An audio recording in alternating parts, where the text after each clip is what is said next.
Telugu digital media network లో political కేటగిరీలో number 1 కేవలం 72 గంటల్లో 1,50,00,000 వ్యూస్ పైగా పాపులర్ టీవీ నెట్వర్క్. నమస్తే, వెల్కమ్ టు పాపులర్ టీవీ. ప్రస్తుతం మనతో పాటు పెద్దాపురం ఇన్ఛార్జ్ దౌలూరి దొరబాబు ఉన్నారు. మాట్లాడదాం. సరే, ఎలా ఉండబోతుంది? సిద్ధమని ఎన్నికలు వెళ్ళబోతున్నారు. మరికొద్దిసేపట్లో వర్క్షాప్ అయితే ప్రారంభం కానుంది మీ ముఖ్యమంత్రితో.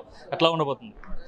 మా ముఖ్యమంత్రి వర్యులు శ్రీ వైఎస్ జగన్మోహన్ రెడ్డి గారు ఎటువంటి పొత్తులు లేకుండా ఈరోజు ప్రజలకు ఆయన గత 4 సంవత్సరాలు 9 నెలల్లో చేసినటువంటి పరిపాలనతో ఈరోజు ప్రజల ముందుకు వెళ్తున్నాం. ఈరోజు 175 నియోజకవర్గాలు వైఎస్ఆర్సీపీ జెండా ఎగరేయడానికి, అలాగే 25 ఎంపీ సీట్లు కూడా క్లీన్ స్వీప్ చేయడానికి ఈరోజు కార్యకర్తలు ముఖ్యమైన క్యాడర్తో ఈరోజు సిద్ధమని ఈరోజు కార్యక్రమం కూడా ఏర్పాటు చేయడం జరిగింది. కార్యకర్తలే కాదు, ఇప్పుడు ఉన్న ప్రజలందరూ కూడా ఈరోజు మరలా జగన్మోహన్ రెడ్డి గారిని ముఖ్యమంత్రి చేయడానికి సిద్ధంగా ఉన్నారని మేము తెలియజేసుకుంటున్నాం. పెద్దాపురం ఎలా ఉండబోతుంది? ఎందుకంటే గత ఎన్నికల్లో టీడీపీ 23 స్థానాలు గెలిస్తే అందులో పెద్దాపురం కూడా ఒకటి.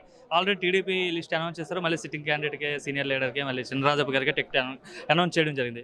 ఆయనతో ఎట్లా ఉండబోతుంది పోటీ? ఎన్నికల్లో గెలవబోతున్నారా లేకపోతే ఎలా ఉంటుందండి? తప్పకుండా మేము వైఎస్ఆర్సీపీ జెండా ఎగరవేస్తున్నాం. ఎందుకంటే దానికి ముఖ్య కారణం మన జగన్మోహన్ రెడ్డి గారు. ఈరోజు ఆయన కులం చూడకుండా, మతం చూడకుండా, రాజకీయం చూడకుండా చేస్తున్నటువంటి సంక్షేమ పరిపాలన వలన ఈరోజు తెలుగుదేశం సానుభూతి పరులు కూడా ఈరోజు జగన్మోహన్ రెడ్డి గారు ఓటేయడానికి రెడీగా ఉన్నారు. ఈరోజు మా పెద్దాపురం నియోజకవర్గం కాదు, కుప్పంలో కూడా ఈరోజు వైఎస్ఆర్సీపీ జెండా ఎగరేయడానికి మేము సిద్ధంగా ఉన్నామని తెలియజేస్తున్నాం. అంత గాలిలో గత ఎన్నికల్లో అంత గాలిలోనే పెద్దాపురం గెలవలేకపోయింది వైసీపీ. మరి ఇప్పుడు ఇంత వ్యతిరేకత తర్వాత ఎట్లా గెలుస్తుంది అనుకున్నారు మీరు?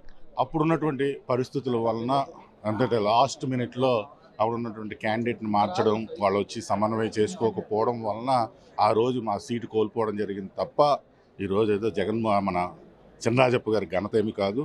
ఈరోజు జగన్మోహన్ రెడ్డి గారు చేసిన పరిపాలన అవ్వచ్చు, గడప గడపకి మేము అందరం కూడా ప్రజలకు చేరువ అవ్వడం, అలాగే ముఖ్యమంత్రిగా మరలా జగన్మోహన్ రెడ్డి గారు చేయడం వల్ల తప్పకుండా మేము పెద్దాపురంలో గెలుస్తాం.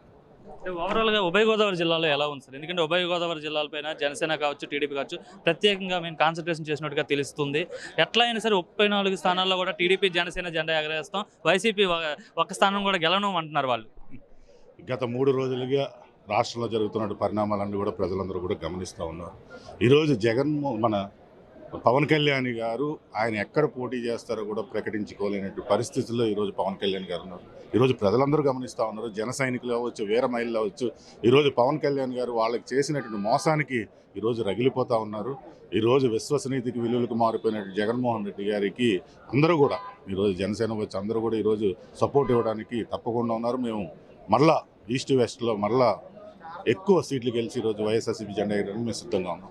టీడీపీ జనసేన పొత్తులో భాగంగా జనసేనకు 24 ఎమ్మెల్యే స్థానాలు, 3 ఎంపీ స్థానాలు కేటాయించడం జరిగింది. ఎట్లా ఈ స్థానాలు కేటాయించడం ఎట్లా చూడొచ్చు? ముఖ్యంగా కాపులు మీ జిల్లాలో ఉన్న వాళ్ళు ఎట్లా తీసుకుంటారు దీన్ని?